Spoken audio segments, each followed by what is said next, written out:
Powered by the Montana Television Network.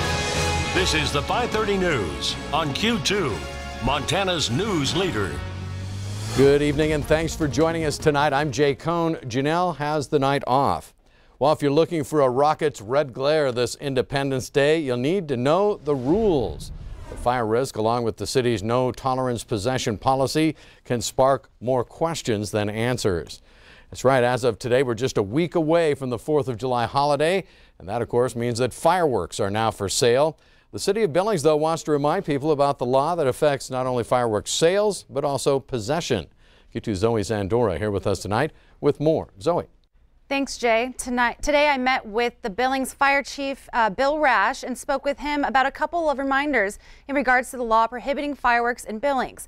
The city of Billings historically for many years has prohibited the sale, use, or possession of fireworks, something Rash says is primarily because there are so many people here. There's a big potential for fire even in an urban setting. Things like homes being too close together, catching fire, and potentially creating an almost chain reaction effect. And when it comes to selling them, possessing them, the city has zero tolerance. You cannot sell them within the city limits of Billings, and you cannot use them within the city limits of Billings. And if you possess them, that is also a part of the code. So it's illegal to even possess them. So technically, to go into the county and buy them and to bring them back into the city, using or possessing, they're still both violations of city policy.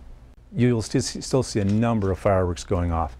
Very, very challenging for the law enforcement to actually enforce that, but they do enforce it. So, you know, you never know where that patrol car might be lurking, and see that, again, zero tolerance. And he also told me that the department has to have faith in the citizens to make a good decision and conform to the city code, which is again related to public safety and trying to protect them and the community. Jay?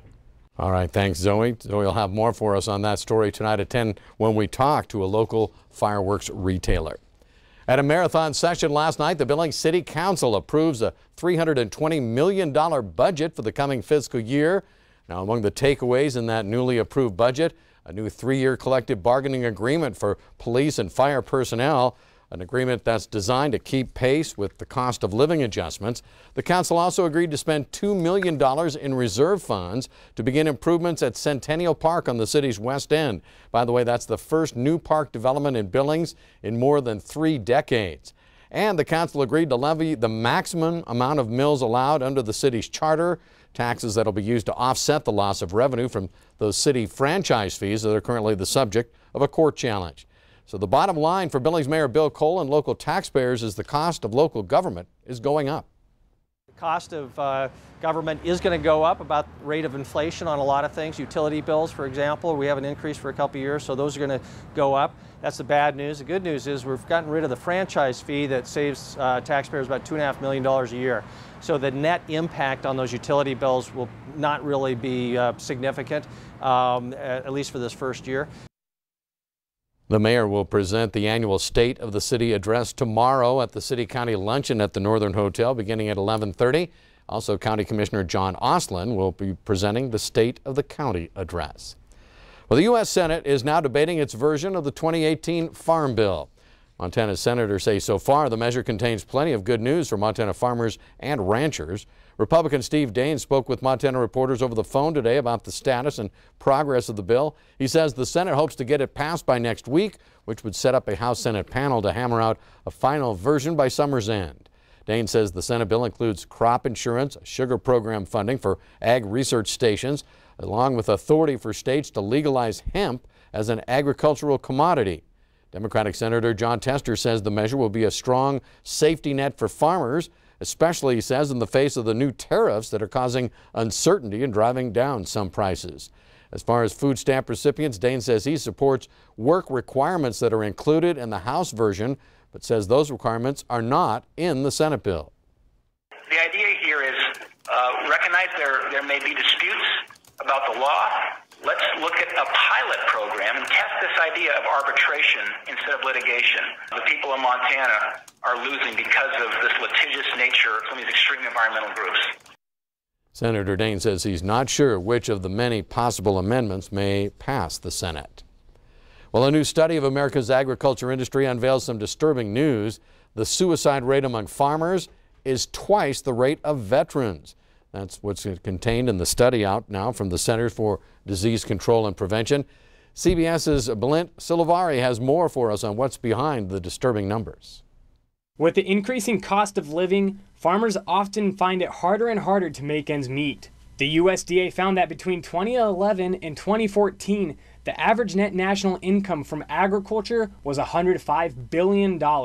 Since 2016, the average has dropped to roughly $62 billion. That's a decrease of roughly 45%. You have to go back over 10 years to see the last time averages were so low. The current incomes we've seen for the last 3 years, 2016, 17, and 18, have been about like farm incomes from early in this century, back 2000 to 2005. Ever-changing weather is another factor that makes agriculture a difficult industry. It seems Mother Nature is always trying to get to the crop or get to the livestock. Many farms have been family-owned for many generations, and Professor Christopher Hurt thinks that may add to the stress. I think this puts additional stress on many families to try to maintain that legacy. Hurt's simple analogy to sum up the entire struggle: think about trying to live today on the income you had 15 years ago. Associate psychology professor Doug Samuel says farmers exhibit the same signs of suicide as the general population. Some of the softer signs would be things like feelings of hopelessness, feeling like things aren't going to get better,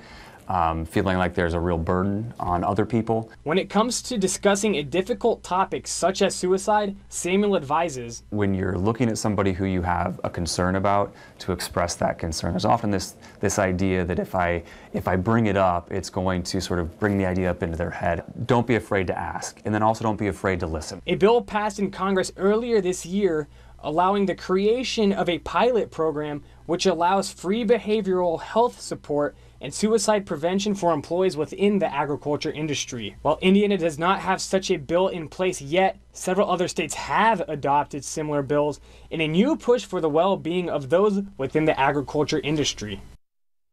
And we can tell you the Senate version of the Farm Bill, now under debate, allocates as much as $20 million to a program that will connect farmers with behavioral health services.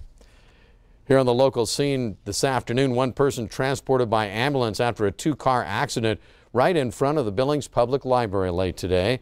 That crash happened right around 5 o'clock at the intersection of 6th Avenue North and North Broadway. Now, the force of the crash tipped one of the vehicles onto its side. The person transported from the scene by ambulance was actually pinned inside the other vehicle for a short time. Responders worked quickly to free the man, and traffic backed up along busy 6th and North Broadway. But within a few minutes, the injured man was successfully freed from the wreckage and taken to the nearby hospital. No word yet tonight on what caused the crash or the man's condition. The online Billings newspaper Last Best News is making some news of its own this week. Owner and publisher Ed Kemick announced on Monday that he'll be suspending operations July 1st. It will end a 4.5-year run by Kemick, who moved from the Billings Gazette as an editor and reporter to venture off on his own.